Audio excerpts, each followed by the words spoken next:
Hello, everybody, and a good day to you all. Today, I am talking about Shameless episode number 7. You will never get a chicken in your whole entire life. That is very depressing. But in this episode right here, this episode directed by John Wells, we have a lot of things going on. We have Frank and Liam. Liam's going to school. Everything's going good, but the school he goes to got shut down. Not enough funding. It's a public school. Not enough kids going there, and now he has to go way out of his way to another public school, which is not good, and he probably won't get the education that he really needs.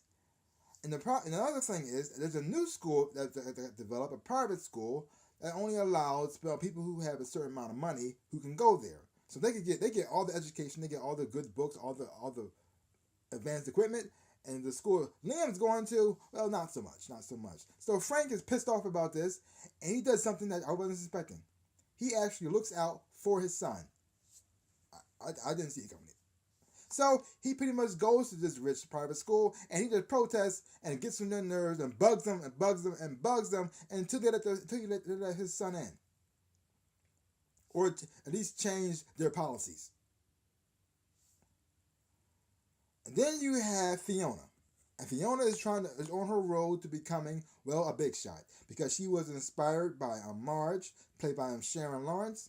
And Marge was a high school dropout, but somehow she made herself rich and successful. And Fiona looked at her and says, I want to be like you.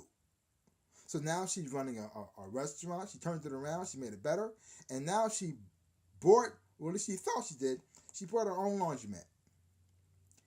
But now being an owner, she's starting to realize that, well, she probably bit off more than she can chew, because the laundromat is a mess. Because the person who runs the place, Etta, played by June Squibb, Etta is old and she's senile, and so she let a lot of things lax because she doesn't even remember.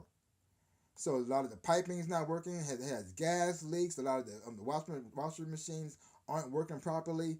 I mean, there's a lot of problems, and she's getting very frustrated, and she starts to think to herself, I think I bit on more than I can chew. And she's trying to learn how to get past that to try to look more to the future and try to reach her goal. Then you have Lip and Sierra. They're starting to come closer together as a couple. That sounds nice. Hope Lip don't mess this up. And Lip and Lip's professor, ex-professor, Professor Ewens, played by Alan Rosenberg, he comes in and helps Lip get an opportunity so he can go back to college. All he had to do is go through some type of trial, and when they find out that he's worthy or whatever he is acceptable or off punishment, he could go back to school and get an education, and he can further into the career that he wants. And Lip's all like this, I don't know, I want to do it. I don't think I want to do it. Like, what? No, Lip is so frustrating at times. This character is so frustrating because he's very, very smart. And he gets the opportunities to do a whole lot of great things, but he keeps messing them up. Hopefully he does turn himself around and go through this thing, but for now, he's acting like a butt about it. And that's what it is.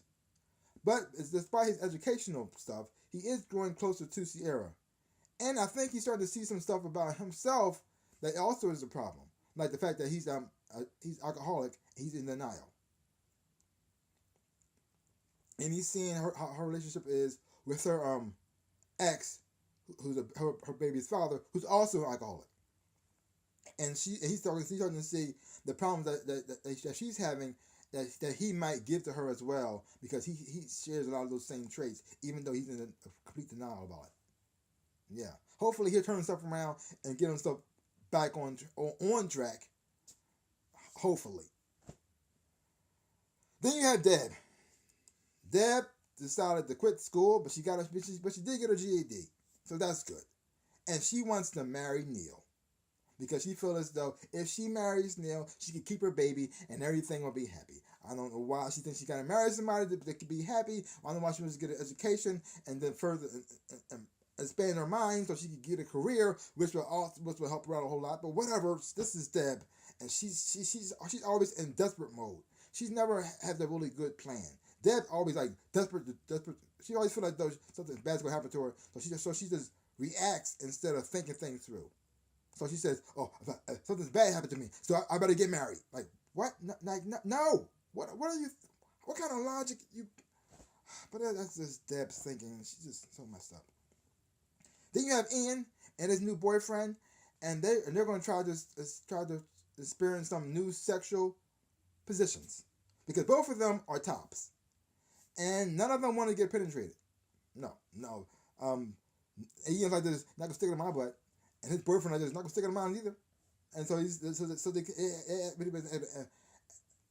at a an impasse, I guess you could say. They want to move forward with each other in this new venture, but neither of them want to give in. So they compromise and say, okay, then I do you, you do me, we both do each other, and then we see how it goes. Deal, deal, deal. And then you have what's going on with the whole Treo family with Veronica, Kevin, and Svetlana's husband Ivan, who she never divorced, who she said was her father. Oh, sweet beans. And so to fix the situation, Svetlana says, I'm going to handle this right now. And she goes to handle the situation with Ivan. And they have, I don't know what happens. They don't show it. But whatever it was, Svetlana comes back all bloody and all had blood on her. So I don't know what happened. Did she kill Ivan? Maybe, maybe not. I don't know. Did he just leave on his own willingly? Okay, maybe. How bad was the fight? Did anybody get really seriously damaged or hurt? Who knows? But Svetlana says everything's cool. We could be a triple family again. But Kevin like this, I don't think so. First off, you lied to us about your whole husband-father situation. Then you come back all bloody and said everything's handled. What does that mean? Did you kill the man or not? I don't know. And he's freaking out about this. And then first Veronica was freaking out about it, but she got over it. And now Kevin's freaking out about it, and he's not getting over it right now. Yeah. So this was happening. This was going on in this episode right here, and I did enjoy it a whole lot. I had a lot of fun watching it. It's interesting to see certain characters change and see them grow, and I like that. First, because you got Fiona, she's on her path to becoming something good, fantastic. I like these characters, and I want to see them succeed. And then you have Lip, even though he's not fully going the direction I want him going to. When he's one part of his life, I actually do like. I actually do like his relationship he has with Sierra. I like her as a character. Hopefully, he keeps it up. Or he does well by her. I'm hoping so because she has a son too, and because if he hurts her, he'll hurt the son as well. That's just messed up. Yeah. And it's also good to see Ian find love. That's nice. Yeah, he found somebody he wants to be with. Didn't think it would be this, he didn't think the person he's gonna fall in love with would be transgendered, but hey, sometimes you find love in strange places. And Frank this episode, he did something good for once and not just for himself, which is also interesting. And Frank and Liam had a good father and son moment, which I actually did enjoy and actually really did touch me too.